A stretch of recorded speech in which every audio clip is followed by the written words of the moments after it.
Good morning, good afternoon, and good evening to everyone. I'm coming to you from New Zealand where it's dark, but I'm very happy to be here because I'm speaking about a subject which I'm very passionate about, and that's promoting systemic change in shallow markets. When I think about shallow markets, I think of characteristics like small markets with few market actors, geographically dispersed with a low density of market actors, few types of products, a lack of support functions, unclear or no regulations, weak or non-existent market institutions, etc. So why do we care about these type of markets? Well, over the last couple of decades, global poverty rates have declined dramatically, and that's great. But the people that are living in poverty today are often surrounded by shallow markets. And it's the dysfunction of these shallow markets that's one of the contributing factors to their poverty, because they cannot get access to the goods and services, markets and jobs that they need to get out of poverty. In addition, market systems development has evolved a lot since we started around 15 years ago. It's now being applied in many different kinds of markets around the world, and many of those markets are shallow. So that's why we need to get better at understanding these types of markets and applying MSD in them. So in my presentation today, I'm going to use the example of the Market Development Facility. This is an MSD program that's operating now in 5 countries, and it's currently in its second phase. And I'm going to be using examples from Pakistan and Fiji in this presentation. And I first want to start out actually with an example of systemic change in a robust market to provide a comparison. So let's look at the livestock market in Pakistan, which is one of MDF's target sectors. There are over 6 million households in Pakistan that have some dependency on livestock for their livelihoods. And there's also a growing demand for dairy and for meat, particularly in urban centers, and that's fueling the growth of the market. So one of the problems for farmers, particularly small farmers, is that poor nutrition for their livestock keeps productivity low. And one of the answers to this problem is nutritious fodder for the animals. So well before MDF came on the scene, there were various government and donor programs that were promoting silage, which is one type of nutritious fodder for livestock. But the uptake among small farmers in particular was low. MDF partnered with Pioneer, a leading agribusiness company, to pilot a business model of rural entrepreneurs making and selling silage in small bales that small farmers could afford. Pioneer helped identify the entrepreneurs and provided technical and marketing support, while MDF provided financial support. And the uptake was rapid. Within 12 months, the business model was already profitable. And silage entrepreneurs started to independently adapt the business model. For example, some of them rented their machinery to other farmers who had some land to grow maize for silage. Some of them contracted farmers to grow maize for them for the silage. And within 2.5 years, the number of entrepreneurs and other companies producing silage in small bales had grown from the initial 15 supported by the project to over 100. MDF partnered then with a bank and a farm equipment company to make it easier for farmers to purchase silage making equipment. And this led to another equipment importer starting to import silage making machinery and new equipment on the market for small bales and packages. And the increased competition led to decreasing prices and more machinery rental businesses. 2 local companies started producing UV-coated wrapping film for the bales, which previously had to be imported. So by 2017, some small farmers were buying small bales of silage and getting 2 to 4 additional liters of milk per animal per day.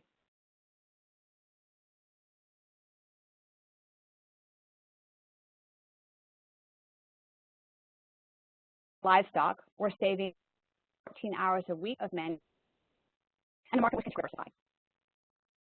So this is sort of a classic story of systemic change. And if you look at the dots on the bottom of your screen, they represent this change process.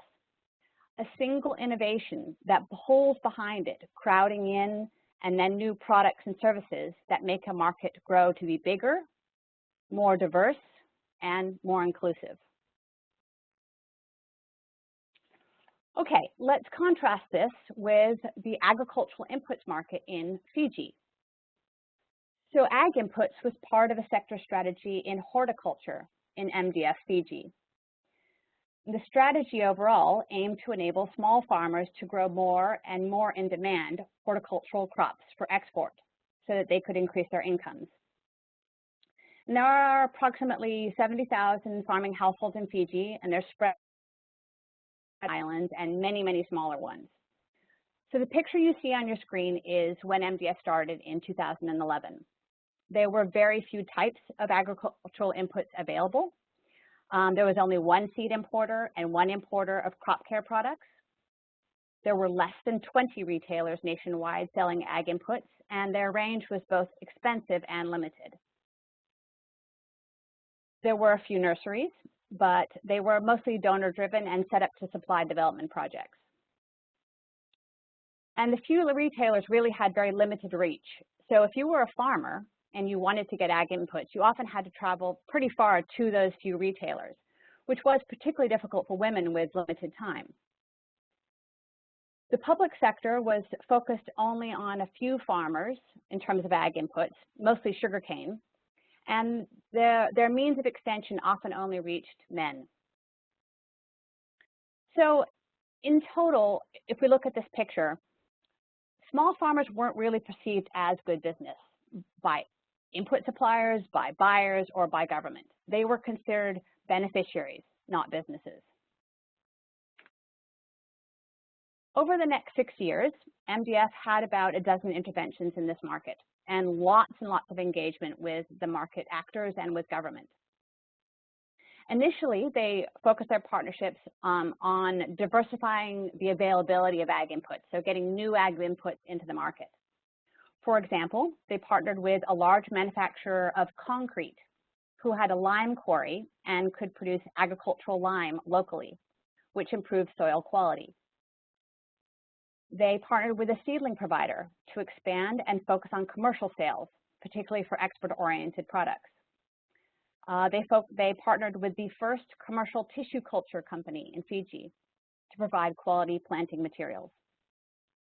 And these types of interventions increased the variety of ag inputs available, but distribution really didn't improve that much. So MDF partnered with two hardware wholesalers with extensive distribution channels and supported them to add ag inputs to their product mix and link with the importers of those products. They partnered with a logistics company to improve inter-island shipping for agri inputs, among other products. And by 2017, there were starting to be significant signs of market development. New types of ag inputs were available. Seedling providers were starting to operate commercially and were linked to the tissue culture company for planting materials. Major distributors were adding ag products to their product mix, and this meant that ag inputs were now available through their much more extensive retail networks, so much closer to the farmers. Finance was starting to be available to some of the players in the market. Government was becoming more responsive and cooperating more with the private sector. So, for example, the Ministry of Agriculture was helping to raise farmers' awareness about the availability and effectiveness of new inputs. And government and some companies were recognizing women's role in farming and starting to target them as a good market. So we really started to see the perception of small farmers change, so that government and companies saw them as customers and suppliers rather than beneficiaries. And those small farmers that were using the new inputs were increasing their productivity and earning more income. And women in particular were getting access to information and inputs, often for the first time. So let's look at that change process in contrast to the robust market process. In the Fiji case, one innovation, agricultural lime in this case, locally produced, it didn't catalyze broader changes. In fact, it took several companies investing in different ag inputs for other companies to take notice. MDF's partners required more time and more mentoring to make changes. And the fact that new ag inputs were available didn't automatically lead to better distribution. MDF had to partner with several companies to kickstart that better distribution. And throughout this, MDF had to actively and consistently broker linkages among companies and government and other stakeholders. And once there were these multiple innovations and links in the market, then other companies began to crowd in or innovate related products and services, and government began to be more responsive. So the systemic change did happen, but it took a bit longer, and importantly, it was not led by one single innovation, but by multiple innovations and links in a range of related products and services. So let's unpack a little bit more the difference between these types of markets. If we think about systemic change, the processes needed to push systemic change along are affected by the characteristics of markets that make them more robust or more shallow. Let's take adaptation, a critical part of systemic change. In Pakistan, medium and large-scale firms had the capacity to adapt business models on their own. In Fiji, this was much less so. There were no large firms dedicated to ag inputs. Most firms were small or medium, first-generation businesses with limited financial and organizational capacity. Looking at information flows. In Pakistan, information flowed really well in the large, dense market among farmers, but also among silage firms and large businesses. In Fiji, there were also pretty decent information flows, but within limited geographical areas, and much less so to other areas, particularly different islands. And it was also hard for firms to get enough information to copy or adapt business models that were very new to them. In Pakistan, we saw that the large, dense market and the competition provided incentives to innovate. And we also saw that the change that farmers needed to make was relatively small. They already knew about silage, but they just needed to buy it in smaller bales, and it was just one input. In Fiji, we had a much smaller market and with not a very good reputation. And this didn't provide a strong incentive to innovate or to copy. In addition, the change that farmers had to make was much more significant, often going from no inputs to multiple inputs. And the change that firms needed to make was also bigger because many of them were entering agriculture for the first time. Looking at coordination, the Pakistan firms had relationships with other market actors, such as logistics and finance providers, but in Fiji, they didn't. And critically about the adjustment of perceptions and norms. In Pakistan, those medium-sized silage entrepreneurs were an ideal choice to target the small farmers because they were in rural areas and already knew them. But in Fiji, we had a legacy of donor-supported approach that meant small farmers were not really considered commercial actors, and it took many demonstrations to change this perception. So what does this mean for us? Well, from what I've learned, it shows that in shallow markets, it doesn't work very well to think intervention by intervention. We have to plan at the sector level and to consider the links among interventions right from the start. So, for example, in Fiji, MDF needed to consider the link between an intervention area on new ag inputs with an intervention area on distribution of ag inputs. And they needed to consider how to link the various changes together to generate the coordination and the momentum to drive change. Now, in any MSD program, it's a good idea to reflect and replan and to sort of integrate design and implementation. But that's even more so in shallow markets because programs often hit roadblocks. In Fiji, the concrete company that MDF partnered with often saw producing agricultural lime as a side business, and they would neglect it in favor of their main business, which is construction materials. So MDF partnered with the state-owned Fiji Sugar Corporation, and they encouraged the use of locally produced ag lime. And this is sort of important in showing the value of this business to this larger company. And overall, we really saw MDF's picture of how systemic change was happening in this ag inputs market change over the years that it worked in it. It was very much an evolving picture of how systemic change was happening. Also, lessons learned in implementation. It is definitely hard to get change going in shallow markets, so it really helps to prioritize very visible change, especially early on. So for example, Ag Lime was a very visible new product on the market, and it was from a big, well-known company. And it also had a dramatic effect on yields. So you can see the quote from the farmer on the slide about how much yields increased, and this was very visible for farmers. It's also important to be hands-on. It took 3 years of MDF mentoring and many, many meetings between the company and government for a new seed importer in Fiji to get clearance to import additional seed varieties. And the company admitted that they would have given up without MDF's consistent encouragement and support with getting through the details. So of course, we always need to be careful to keep local stakeholders in the driving seat. But the reality is that shallow markets do require a more hands-on approach. In many small markets, it's not possible to specialize. And it's important that we understand the markets well enough to craft business models with market actors that will be viable. For example, in Fiji, it wouldn't have been possible for distributors to focus solely on distributing ag inputs in more remote locations. Ag inputs had to be one of many products that they were distributing.